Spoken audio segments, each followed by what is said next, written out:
Hello, dear students. Today we're going to go on working with simple past, questions and answers. Hoy, queridos chicos, vamos a seguir trabajando con el pasado simple, preguntas y respuestas. In the first chart, we're going to pay attention to some examples of yes-no questions. En el primer cuadro vamos a prestar atención a algunos ejemplos que tienen que ver con las preguntas que se pueden responder con sí o con no. Did I study computer science? Did you study computer science? Y así sucesivamente. Did he, she, it, we, you, or they study computer science?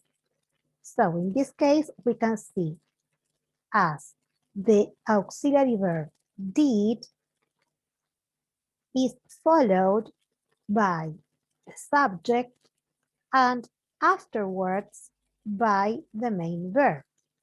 En este caso podemos ver cómo con el verbo auxiliar did, el cual es seguido por el sujeto, que recordemos puede ser cualquier pronombre, puede ser también el nombre de una persona o varias, o algún sustantivo.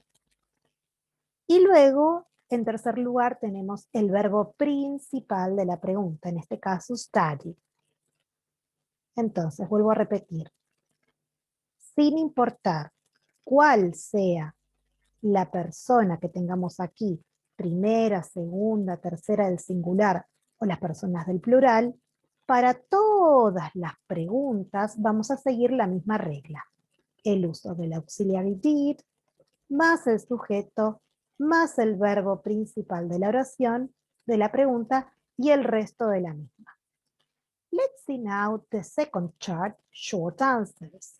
Ahora vamos a ver el segundo cuadro y las respuestas cortas. We have the affirmative answers, in this case, yes, I, you, he, she, it, we, you, they, did, or the negative answer, no, I, you, we, he, she, it, we, you, they, didn't.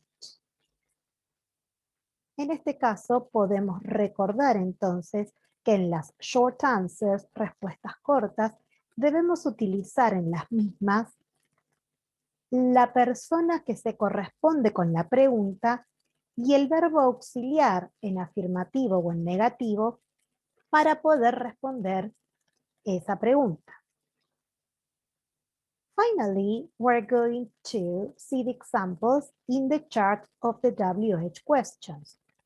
Finalmente vamos a ver los ejemplos en el tercer cuadro de las preguntas que requieren una WH word, que sería una palabra de pregunta WH. This is one example.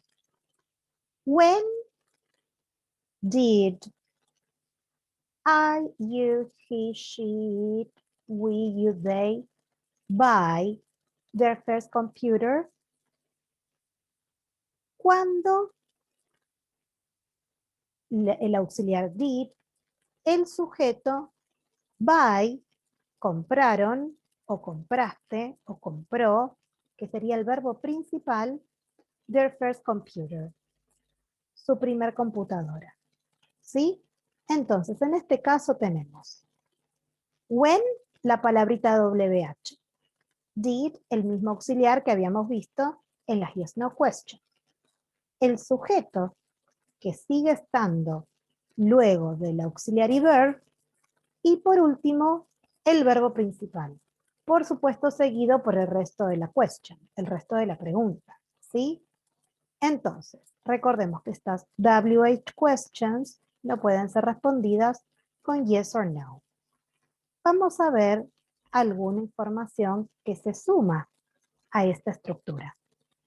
We form questions in the simple past with this structure. Question word, did, subject, base form. We don't add ed to the main verb. Esto es muy importante. Como dijimos anteriormente y pudimos ver en los cuadros, the question word, que en este caso está entre paréntesis, quiere decir que la vamos a agregar cada vez que hagamos una WH question. Si no la tenemos esa WH question, si no queremos hacer una WH question, directamente arrancamos con el did. Más el sujeto, subject, and base form, que quiere decir el verbo en infinitivo. La forma básica, es decir, el infinitivo del verbo. Y acá tenemos esta información. No debemos agregar ed. Ed no debemos agregar al verbo principal. Es decir, que no podemos tener, por ejemplo, en la primera pregunta, en el primer cuadro, did you studied con ed o ed. ¿Por qué? Porque ya tenemos nuestro auxiliar que nos está indicando que esta pregunta está en past. Veamos algunos ejemplos. Did you post a comment? ¿Posteaste un comentario? Did, sujeto, post, el verbo, sin ed.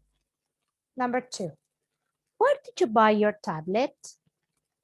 Where did you buy your tablet? Where, the question word, did, the auxiliary, you, the subject, and by, the main verb, the base form of the verb. Fíjense cómo by, que es un verbo irregular, no sufre ninguna inflexión. Se utiliza el verbo en infinitivo. Vamos a la última parte de la información que nos ofrece esta teoría y dice, we use the same structure for both regular and irregular verbs and for all subjects, I, you, he, etc. Y esto es lo que les estuve comentando al principio cuando vimos los 3 cuadros. We use the same structure. Para questions, tanto yes, no questions como WH questions, siempre usamos la misma estructura. Y tanto para verbos regulares como irregulares y para todos los sujetos. Bien, hasta acá hemos dado la explicación al uso, la estructura y la función del Simple Past Questions and Answers. See you soon, dear students. I hope you understood. Any question you can write to me. See you soon and take care. Bye-bye.